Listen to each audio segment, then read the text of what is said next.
Hello students of class 10. So we are left with one topic from pair of linear equation in two variable and the last topic which is how to find the solution using cross multiplication method. So topic was pair of linear equation in two variable. So अगर हमारे पास दो linear equation है in two variables में तो हम लोग कैसे solution find कर सकते हैं using cross multiplication method. So already elimination method, substitution method and graphical method, already I have discussed the three topics, the three methods for finding solution, and the last is cross multiplication method. So how to find solution using cross multiplication method, I will tell you by taking one example from book. So this I think this question is from last exercise. You can follow the question. See, Ritu can row downstream 20 km in 2 hours and upstream 4 km in 2 hours. Find her speed of rowing in still water and speed of the current. So यहाँ पे हम लोग को दो चीज़ find करना है. First is the speed of rowing in still water. So rowing in still water मतलब क्या, इसमें क्या बोला जा रहा है एक्चुअली में. सी, वो जो ऋतु है वो क्या है, अगर सपोज वो एक बोट में है और वो बोट को चला रही है, ओके, तो बोट नहीं होने से भी अगर तुम भी अगर खुद भी स्विमिंग करो तो क्या होगा, there are two speeds. First speed is for current. Current means water, जो वाटर ऐसे वो वाटर स्टिल वाटर नहीं है, वो वाटर क्या है, वो वेव्स है उसका ना, वो जा रहा है, पानी जो है फ्लोइंग वाटर है. तो दो स्पीड है. First is the speed of that water is not called water here there, it is called current, speed of current. And next is the speed of rowing in still water. मतलब अगर हम लोग boat को जैसे चला रहे हैं water में, तो जब हम लोग बोट को चला रहे हैं तो हम लोग बोट को एक स्पीड दे रहे हैं, ओके. तो दैट स्पीड, वो स्पीड डिफरेंट होगा. अगर हम लोग बोट को ऐसे खाली जगह में चला है वो स्पीड अलग है, अगर हम लोग फ्लोइंग वाटर में चला है तो अलग स्पीड होगा. और अगर हम लोग एकदम वाटर सपोज जो कि स्टिल वाटर है, एकदम जो ठहरा हुआ पानी है, उसमें अगर हम लोग बोट को चला है तो वहाँ पे स्पीड क्या होगा, डिफरेंट होगा. So there may be variation in the speeds, okay. So speed जो है वो अलग अलग जगह में चेंज हो रहा है यहाँ पे. तो अभी यहाँ पे क्या पूछा जा रहा है, speed of rowing in still water. तो there are two things, one is the speed of rowing in still water and the second is speed of the current. तो दो कंडीशन भी दिया है उसके लिए, एक है डाउनस्ट्रीम और एक है अपस्ट्रीम. डाउनस्ट्रीम का मतलब क्या है, स्ट्रीम मतलब क्या है, जो वाटर का फ्लोइंग वाटर है वो स्ट्रीम बोला जा रहा है. तो डाउनस्ट्रीम मतलब हम लोग उस स्ट्रीम का फ्लो पे जा रहे हैं, मतलब वो जिस दिशा में जा रहा है, जिस डायरेक्शन में जा रहा है, हम लोग भी उसी डायरेक्शन में जा रहे हैं, okay. Downstream means what, suppose water is going, the flowing water is going in this direction, ठीक है, flow of water and our speed, लेकिन वो आवर स्पीड कहाँ होगा, in water, in current, okay. ये भी इसी डायरेक्शन में. जब दोनों सेम डायरेक्शन में होगा that it is called what, that it is called downstream. और अपस्ट्रीम का होगा जब ऑपोजिट होगा. ये ऑपोजिट मीन्स व्हाट, अगर वाटर का फ्लो इस तरफ है बट हम लोग जा रहे हैं इस तरफ, opposite, this is called what, upstream. So this is the very important question, ठीक है, बहुत इंपॉर्टेंट क्वेश्चन है. अपस्ट्रीम और डाउनस्ट्रीम में से ये अक्सर आता है क्वेश्चन बोर्ड एग्जाम में, ओके. तो अपस्ट्रीम का मतलब है ऑपोजिट, दोनों का ऑपोजिट डायरेक्शन में जाना, ठीक है, ऑपोजिट डायरेक्शन में जाना. और डाउनस्ट्रीम मतलब है कि सेम डायरेक्शन में जाना. तो इससे हम लोग को क्या मालूम हो रहा है, तुम लोग ऑलरेडी एक चीज़ एनालाइज कर सकते हो. अगर हम लोग वाटर का फ्लो की तरफ जाएंगे तो हम लोग को स्पीड क्या होगा, हम लोग को स्पीड ज़्यादा लगाना नहीं पड़ेगा, ओके. वो उसमें ऐड हो जाएगा, जो वाटर का फ्लो है उसका जो स्पीड है, हम लोग का स्पीड है, उसमें क्या हो जाएगा, वो ऐड हो जाएगा, है ना. ऐड होके वो क्या होगा, हम लोग को ज़्यादा स्पीड नहीं लगाना पड़ेगा, तो वो एक डायरेक्शन में चला जाएगा easily. But what happened upstream, opposite direction में क्या होगा, हम लोग को ज़्यादा स्पीड देना होगा, ज़्यादा फोर्स लगाना होगा, है ना. तो वहाँ पे रिजल्टेंट आ जाता है, ठीक है. तो ये टॉपिक तुम्हारा कभी कभी फिजिक्स में भी एप्लीकेबल होगा. दैट्स वाई लीनियर इक्वेशन जो चैप्टर है वो मोस्ट इंपॉर्टेंट चैप्टर है, क्योंकि इसका बहुत सारा रिलेटेड, मतलब जो इसका जो एप्लीकेशन पार्ट है वो फिजिक्स में बहुत ज़्यादा तुम्हारा ज़रूरत पड़ेगा, okay. Most important chapter. Even in हम लोग का जो नेक्स्ट चैप्टर आएगा अभी, अरिथमेटिक प्रोग्रेशन आएगा क्वाड्रेटिक इक्वेशन के बाद में, उस चैप्टर में भी हम लोग देखना लीनियर इक्वेशन का यूज़ करेंगे. इसलिए चैप्टर को पहले में ही दिया गया है, क्योंकि हम लोग को बाद में इसका ऑलरेडी हम लोग को इसको बहुत जगह सॉल्व करना है। कहीं कहीं ट्रिग्नोमेट्री चैप्टर में भी जहाँ पे थोड़ा सा क्वेश्चंस थोड़ा बहुत टफ क्वेश्चंस देता है, तब वहाँ पे इक्वेशंस बना के हमको सॉल्व करना होता है। तो उस केसेस में ये सब जो टॉपिक है ये बहुत ज़्यादा हेल्पफुल होगा। तो अभी देखो यहाँ पे हम लोग आते हैं अपना इसमें, तो डाउनस्ट्रीम में हम लोग का जो स्पीड होगा, दोनों का स्पीड हम लोग सपोज करेंगे, ठीक है। सपोज जैसे इसको x ले लिया और इसको y किलोमीटर पर आवर ले लिया, तो दोनों क्या हो जाएगा, ऐड हो जाएगा। But in case of upstream you have to subtract one speed from the other, okay. So first of all मैं कुछ कंडीशंस लिखूंगी जो गिवन कंडीशन दिया हुआ है, उसके बाद हम लोग स्पीड अपस्ट्रीम और डाउनस्ट्रीम पहले बनाएंगे, उसके बाद हम लोग फॉर्मूला अप्लाई करेंगे फिजिक्स का, that is speed is equal to क्या होता है, तुम लोग ऑलरेडी फॉर्मूला जानते हो, ठीक है। वो फॉर्मूला हम लोग अप्लाई करेंगे, ओके। तो यहाँ पे मैंने कंडीशंस बना लिए हैं, लेकिन कंडीशन बनाने के पहले देखो 2-3 छोटी छोटी चीज़ें हैं जो हम लोग को ध्यान देना है क्वेश्चन करने के टाइम में। यहाँ पे एक चीज़ है, सबसे पहले जो हम लोग ले रहे हैं स्पीड अपस्ट्रीम एंड डाउनस्ट्रीम, जो हम लोग को लिखना है वो लिखने के बाद ही हम लोग क्योंकि इक्वेशन फॉर्म कर सकते हैं, बिकॉज यहाँ पे जो डिस्टेंस है और टाइम है वो अपस्ट्रीम के लिए अलग है एंड डाउनस्ट्रीम के लिए अलग है, और वो अलग होगा ही क्योंकि देखो डाउनस्ट्रीम में क्या हो रहा है, डाउनस्ट्रीम में वो जितना डिस्टेंस कवर करेगा, जैसे यहाँ देखो कंडीशन से देख सकते हो, टाइम देखो दोनों को सेम लग रहा है, बट डिस्टेंस देखो दोनों का, अपस्ट्रीम के लिए 4 किलोमीटर, डाउनस्ट्रीम के लिए कितना वो ज्यादा जा पा रहा है 20 किलोमीटर, बिकॉज उसको ज्यादा एफर्ट लगाना ही नहीं पड़ रहा है। दोनों स्पीड्स जो है वो ऐड हो जा रहा है, और वो ऐड होने के बाद वो फ्लो होते जा रहा है वो एक ही डायरेक्शन में, तो वो डिस्टेंस ज्यादा कवर कर रहा है। बट अपस्ट्रीम का केस में क्या हो रहा है, अपस्ट्रीम का केस में उसको डिस्टेंस कितना कवर किया उसने, 4 किलोमीटर, ठीक है। तो ये एक बात हो गया। अगर सपोज कभी भूल भी जाते हो डाउनस्ट्रीम और अपस्ट्रीम के बीच में अगर डिफरेंस, तो तुम लोग इजीली क्वेश्चन को देख के भी उसको पता लगा सकते हो कौन सा अपस्ट्रीम होगा और कौन सा डाउनस्ट्रीम, ओके। नेक्स्ट इज यहाँ पे मैंने देखो क्या लिया है, जो मैं एक छोटा सा चीज बताने जा रही हूँ। First is speed of rowing in still water, जो है x किलोमीटर मैंने लिया है, x kilometre per hour. Speed of current लिया है y kilometre per hour, okay. So next is speed downstream, मैंने उसमें क्या किया है, स्पीड डाउनस्ट्रीम में दोनों को ऐड कर दिया, ठीक है, x प्लस y, क्योंकि वो टोटल स्पीड होगा डाउनस्ट्रीम के लिए। और नेक्स्ट है speed upstream. So what is speed upstream, see here मैंने x माइनस y लिखा है, तो यहाँ पे बहुत क्वेश्चन तुम लोग के माइंड में अराइज होगा that why I have written x minus y and why not y minus x। So see if you are going in still water, if you are rowing in still water and if you are going in opposite direction, ठीक है ना, जो water का speed है उसका अगर opposite direction में आप जा रहे हो तो किसका स्पीड ज्यादा होना चाहिए, वाटर का ना आपका, यस ऑब्वियसली आपका स्पीड होना चाहिए ज्यादा, आपका स्पीड ज्यादा होगा वाटर से, तभी तो आप जा पाओगे उसको ऑपोजिट डायरेक्शन में, तो आपका स्पीड क्या होना पड़ेगा, ज्यादा। इसीलिए x को हमने क्या लिया है, ग्रेटर देन y, और इसीलिए मैंने x को पहले लिखा है। और ऑलरेडी हम लोग जानते हैं स्पीड हम लोग नेगेटिव में ले भी नहीं सकते, ओके। सो ये x माइनस वाई हो गया, यहाँ पे x क्या था, speed of rowing in still water था, जो कि ग्रेटर है y से, ठीक है। तो यहाँ पे 2 पॉइंट तुम लोग को 2 पॉइंट याद रखने का जरूरत है।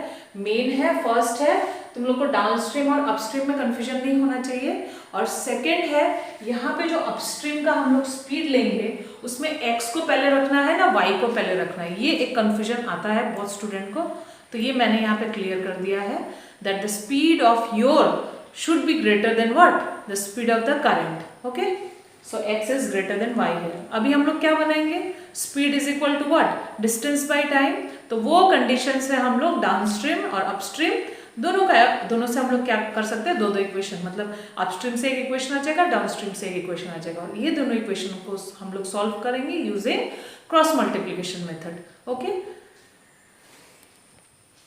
तो नेक्स्ट मैंने इक्वेशन फॉर्म कर लिया, देखो इक्वेशन है ये, डाउनस्ट्रीम का इक्वेशन के लिए you have to use the speed distance formula, that is speed is equal to distance by time, okay, तो s is equal to t by t, so speed उसका x plus y था, distance था 20 by time is 2, ठीक है, cancellation कर दिया, तो final हमारा इक्वेशन डाउनस्ट्रीम के लिए जो हमारा इक्वेशन बना है वो ये है। सिमिलरली अपस्ट्रीम के लिए हमारा इस तरह से इक्वेशन बन गया, x माइनस y उसका स्पीड था, वो हम लोगों ने पुट कर दिया, तो फाइनल इक्वेशन हमको क्या मिल गया, x minus Y is equal to 2. So we got 2 equations. सो 2 इक्वेशन देखो मैंने यहाँ पे सॉल्व किया है. हाँ, तो देखो क्रॉस मल्टीप्लिकेशन मेथड के लिए हमको इसके बाद लिखना पड़ेगा.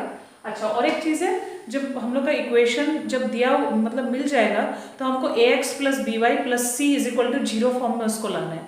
दैट मीन्स जो इक्वल टू के उस तरफ जो कांस्टेंट है उस कांस्टेंट को लेफ्ट हैंड साइड में ट्रांसफर कर देना है. तो ट्रांसफर करने के बाद ये ऐसा दिख रहा है. ठीक है, तो नेक्स्ट क्या लिखना है, यहाँ पे लिखना होगा हमें applying cross multiplication method. Applying cross multiplication method we can write or we get x y. कैसे लिखना होता है देखो, जब हम लोग x के नीचे जो नंबर्स लिखेंगे 4 नंबर, तो हम लोग x को नहीं लिखेंगे. ठीक है, x को नहीं देखेंगे, बाकी जो एलिमेंट्स है उसको देखेंगे, बाकी जो नंबर्स है उसको देखेंगे. तो यहाँ y का कोफिशिएंट क्या है 1, तो यहाँ पे मैंने क्या लिखा है 1 पहले. फिर नेक्स्ट है y का कोफिशिएंट यहाँ क्या है -1, तो -1 उसके ठीक नीचे लिखना है. नेक्स्ट फिर यहाँ पे इक्वल टू देना है. ठीक है, x होल डिवाइड बाय फिर इक्वल टू, फिर अभी y. ठीक है, y के नीचे हमको लिखना है. y के नीचे जब हम लिखेंगे तो y का कोई भी एलिमेंट नहीं लिखना है, मतलब y के साथ जो भी कोफिशिएंट्स है वो हमको नहीं लिखना है. तो y को हम छुपा देंगे. ठीक है, y को हम लोग नहीं देखेंगे. तो y के नीचे यहाँ ऑलरेडी -10 -2 ये ऑलरेडी उसके लिए लिखा ही हुआ था हमने x के लिए. अभी वो y के लिए भी काम देगा. और कैसे दे रहा है, जब हम लोग y के लिए लिख रहे हैं तो y वाला एलिमेंट है वो छुपा दे रहे हैं. तो -10 -2 तो हमको लिखना ही था, तो वो लिख लिया हमने, यहाँ पे ऑलरेडी लिखा हुआ है मतलब. नेक्स्ट हमको x का लिखना है, तो x का कोफिशिएंट क्या है 1 1, तो 1 नीचे भी 1. ठीक है, नेक्स्ट है जब हम लोग को अभी कांस्टेंट टर्म के लिए लिखना है, जैसे x के लिए लिखा तो x के नीचे हो गया, y के लिए जब लिखेंगे उसका y के नीचे, तो y को छुपा दिया. अभी कांस्टेंट के लिए जब लिखेंगे, अभी कांस्टेंट के लिए हम लोग को क्या वैल्यू लेना है 1. ओके, एवरी टाइम हम लोग को ये वाला न्यूमरेटर में जो वैल्यू है वो हमेशा 1 ही लेना है. ठीक है, this is the method. Cross multiplication method में हमको यहाँ हमेशा 1 लेना है. So this is 1. तो 1 के लिए लेने के लिए यानी कांस्टेंट के लिए लेने के लिए कांस्टेंट को हटा देंगे, छुपा देंगे. तो अभी x का कोफिशिएंट क्या है 1 1 और y का कोफिशिएंट क्या है 1 -1, उसको मैंने लिखा. ठीक है, इसमें कोई भी डिफिकल्टी हो लिखने में तुम लोग शेयर करो मुझसे.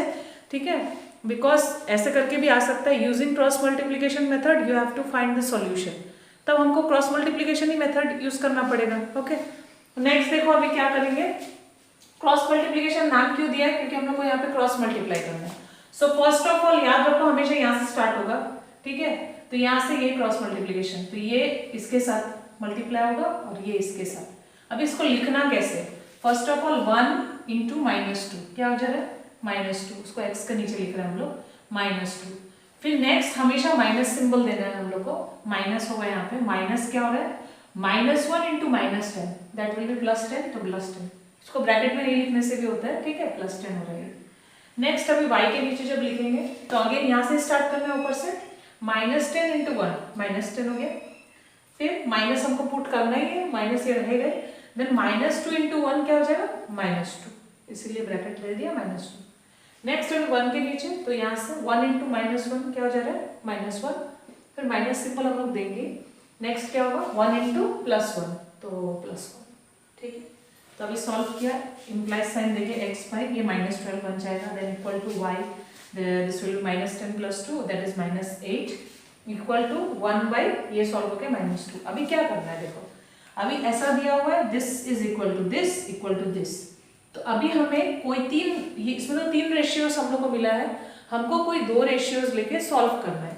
तो हम कौन सा रेशियो लेंगे, एक जिसमें वेरिएबल प्रेजेंट है और एक ऐसा रेशियो जिसमें कांस्टेंट प्रेजेंट है. क्यों ले रहे हैं ऐसा, ताकि हमारा जो इक्वेशन बने वो लीनियर इक्वेशन इन 1 वेरिएबल बने. जो तुमने क्लास 8 में सीखा था, याद करो. लीनियर इक्वेशन इन 1 वेरिएबल में क्या होता है, ओनली 1 सॉल्यूशन हमको मिल जाता है. बट 2 वेरिएबल का अगर मिलेगा, जो हमने 9 में पढ़ा था, तब हमको इनफाइनेटली मेनी सॉल्यूशन मिलेगा. बट हमको यहाँ इनफाइनेटली मेनी सॉल्यूशन नहीं चाहिए. We want exactly 1 solution for x and 1 solution for y. तो उसके लिए हमको क्या बनाना पड़ेगा, जो 8 में पढ़ा था, यानी 1 वेरिएबल का इक्वेशन फॉर्म करना है. तो 1 वेरिएबल का फॉर्म करने के लिए you have to take 1 variable वाला रेशियो और क्या चाहिए, एक कांस्टेंट वाला ratio. As already it is given the 3 ratios are equal, then we can take the first ratio and the third ratio. So first and third ratio से एक solve होगा, ये इक्वेशन एक बनेगा, सिंपल इक्वेशन बनेगा। One variable का तुम लोग ऑलरेडी जानते हो कैसे सॉल्व करना है। सिमिलरली और एक कौन सा मैं बना रही हूँ, y का, क्योंकि मुझे y चाहिए नेक्स्ट में, y और ये कांस्टेंट वाला। तो देखो मैंने x by minus 12 is equal to y 1 by minus 2 बना लिया, और एक y by minus 8 is equal to 1 by minus 2 लिख दिया। अभी वहाँ पे मैंने ऊपर सॉल्व किया उसको देखो। हाँ, अभी देखो क्या हो गया, जब हम लोग यहाँ पे क्रॉस मल्टीप्लीकेशन कर रहे हैं, x वाला टर्म देखो, x into minus 2x is equal to minus 12 into 1 minus 12। तो देखो फाइनली क्या बना, minus 2x is equal to minus 12 बन गया। ओके, सो यहाँ से हम लोग सॉल्व करेंगे तो x इज इक्वल टू क्या मिलेगा, 6। सिमिलरली y के लिए मैंने सॉल्व किया तो minus 2y is equal to minus 8, तो y का वैल्यू क्या मिल जाएगा, 4। तो x क्या था हमारा, x था speed of rowing in still water, जो कि हमारा 6 किलोमीटर पर आवर है, और ये है speed of the stream that is 4 kilometre per our. तो फाइनली तुम लोग को ये लिखना है, ये तो मैंने नहीं लिखा है यहाँ पे, but conclusion you have to write this as an answer that we get the speed of the rowing in still water is 6 kilometre per hour and speed of the stream is 4 kilometre per hour. Okay, तो finally अगर check करना चाहते हो further, तो check करने का तरीका तुम लोग ऑलरेडी जानते हो, मैंने प्रीवियस क्लासेस में बोला है। जो इक्वेशन है उसको पुट कर दो, तो x का वैल्यू है 6 और y का वैल्यू है 4, so you can put the values and you can check the left hand side is equal to right hand side. Here also 6 minus 4 is equal to 2, तो आराम से तुम लोग को चेक हो जाएगा इसमें। ओके, तो आज के लिए इतना ही, तुम लोग ट्राई करो, इसको प्रैक्टिस करो, और ये चैप्टर बहुत इंपॉर्टेंट है, मैं बार बार बोल रही हूँ, बहुत ही इंपॉर्टेंट है। तो इसको चैप्टर का जितना भी क्वेश्चन है सकने से, एग्जाम्पल्स हो, कुछ भी हो, आफ्टर 10 लेवल कोई भी अगर कोई एंट्रेंस एग्जाम भी देने के लिए जाओगे तो ये चैप्टर से बहुत क्वेश्चन पूछता है, और कंडीशंस भी आता है कि अगर 2 लीनियर इक्वेशंस है तो 2 लीनियर इक्वेशन से जो सॉल्यूशन हम लोग का फॉर्म होता है, वो सॉल्यूशन में कब 1 सॉल्यूशन होता है, कब इन्फाइनाइटली मेनी सॉल्यूशन होता है, मतलब इस चैप्टर से इन्फाइनाइटली मेनी क्वेश्चंस फॉर्म हो सकता है, इसीलिए मैं बोल रही हूँ बार बार। ठीक है, तो ये चैप्टर को अच्छे से करो, प्रैक्टिस करो, और सकने से मुझे शेयर करो, गर्ल्स बॉयज सभी। ठीक है, तुम लोग मोबाइल में ज़्यादा टाइम डिवोट नहीं करके please try to share the answers with me. अभी क्योंकि टाइम है तुम्हारे पास सफिशिएंट, तो मोबाइल में नहीं लगना है सारा टाइम। ठीक है, सो प्लीज़ मेरे साथ शेयर करो आंसर्स को, जो भी कर रहे हो मुझे एटलीस्ट शेयर करो, दिखाओ क्या कर रहे हो। ठीक है, ओके, आज के लिए इतना ही।